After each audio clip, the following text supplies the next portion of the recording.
കേരളത്തിലെ മാധ്യമങ്ങൾ എന്താണ് അംഗീകരിച്ചിട്ടുള്ളത്?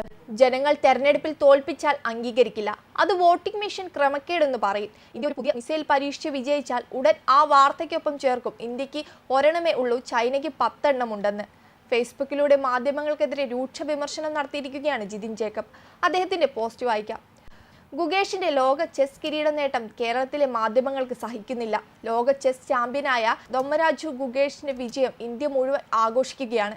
ഇന്ത്യയുടെ രാഷ്ട്രപതിയും പ്രധാനമന്ത്രിയും കേന്ദ്രമന്ത്രിമാരും സംസ്ഥാന മന്ത്രിമാരും ഇന്ത്യയിലെ കലാകായിക സാംസ്കാരിക മേഖലകളിലെ പ്രമുഖരും ഒക്കെ ഗുകേഷിനെ അഭിനന്ദിക്കുകയും ആ വിജയത്തെ ഇന്ത്യയുടെ വിജയമായി ആഘോഷിക്കുകയും ചെയ്യുമ്പോൾ കേരളത്തിലെ മനോരമ പോലുള്ള മാധ്യമങ്ങൾ ആ വിജയത്തെ ഉൾക്കൊള്ളാൻ കഴിഞ്ഞിട്ടില്ല. ഗുകേഷിന്റെ വിജയത്തെ വില കുറച്ചു കാണാനാണ് മനോരമ ഉൾപ്പെടെയുള്ള മാധ്യമങ്ങൾ ശ്രമിച്ചത്. ഗുകേഷിന്റെ എതിരാളിയായിരുന്ന ചൈനീസ് താരം മത്സരത്തിൽ വലിയ അബദ്ധം കാണിച്ചതുകൊണ്ട് മാത്രമാണ് ഗുകേഷ് ജയിച്ചത് എന്ന രീതിയിൽ വാർത്ത കൊടുത്താണ് കഴിഞ്ഞ ദിവസം കേരളത്തിലെ മാധ്യമങ്ങൾ സങ്കടം തീർത്തത് എങ്കിൽ ഇന്നിപ്പോൾ ചൈനീസ് താരം മനഃപൂർവ്വം തോറ്റുകൊടുത്തതാണെന്ന് ഏതോ ഒരുത്തൻ ആരോപണം ഉന്നയിച്ചതിന്റെ പേര് പറഞ്ഞ് ആ ആരോപണം വലിയ വാർത്തയാക്കി ആഘോഷിക്കുന്നു. ദൊമ്മരാജു ഗുകേഷ് എന്ന പേരാണോ അതോ ഗുകേഷ് ഉൾപ്പെടെയുള്ള ഇന്ത്യയുടെ ചെസ് താരങ്ങൾ അവരുടെ സംസ്കാരം പിന്തുടർന്ന് കുറിതൊടുന്നതും മത്സരശേഷം എതിരാളികൾ പോയതിനു ശേഷം ചെസ് ബോർഡ് ക്രമീകരിച്ചു വെക്കുന്നത് പോലുള്ള ലോകം കൈയടിക്കുന്ന പ്രവർത്തികളാണോ നിങ്ങളുടെ പ്രശ്നം? അതോ ഗുകേഷ് ഇന്ത്യക്കാരൻ ആയതാണോ നിങ്ങളുടെ സഹിക്കാൻ പറ്റാത്തത്? ഇന്നലെ ഒരൊറ്റ ഗെയിമിൽ വിജയിച്ചതുകൊണ്ടല്ല ഗുകേഷ് ലോക ചെസ് ചാമ്പ്യനായത്. ഇതിനു മുൻപുള്ള റൗണ്ടുകളിലും ഗുകേഷ് ഇതേ ചൈനീസ് എതിരാളിയെ തോൽപ്പിച്ചിരുന്നു.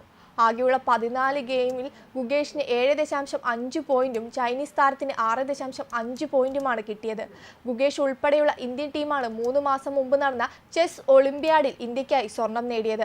അന്നും ടീം ഇനത്തിൽ ഇന്ത്യ ചൈനയെ തോൽപ്പിച്ചിരുന്നു. ഇന്ത്യക്കാരനായ ഗുകേഷ് എന്തോ ഭാഗ്യം കൊണ്ട് ജയിച്ചു എന്ന് വരുത്തി തീർത്ത് ആ വിജയത്തിന്റെ ശോഭ കെടുത്താനാണ് മനോരമ അടക്കമുള്ള മാധ്യമങ്ങളുടെ ശ്രമം. അല്ലെങ്കിൽ തന്നെ കേരളത്തിലെ മാധ്യമങ്ങൾ എന്താണ് അംഗീകരിച്ചിട്ടുള്ളത്? ജനങ്ങൾ തെരഞ്ഞെടുപ്പിൽ തോൽപ്പിച്ചാൽ അംഗീകരിക്കില്ല, അത് വോട്ടിംഗ് മെഷീൻ ക്രമക്കേടെന്ന് പറയും. ഇന്ത്യൻ സേന പാകിസ്ഥാനിൽ കയറി തീവ്രവാദികളെ വധിച്ചാൽ അംഗീകരിക്കില്ല, അതിന് തെളിവ് എവിടെയെന്ന് ചോദിക്കും. ലോകകപ്പ് ക്രിക്കറ്റ് ഇന്ത്യ പാകിസ്ഥാനെ തോൽപ്പിച്ചാൽ അപ്പോൾ പറയും ഇന്ത്യ കഷ്ടിച്ചു കടന്നുകൂടി എന്ന്.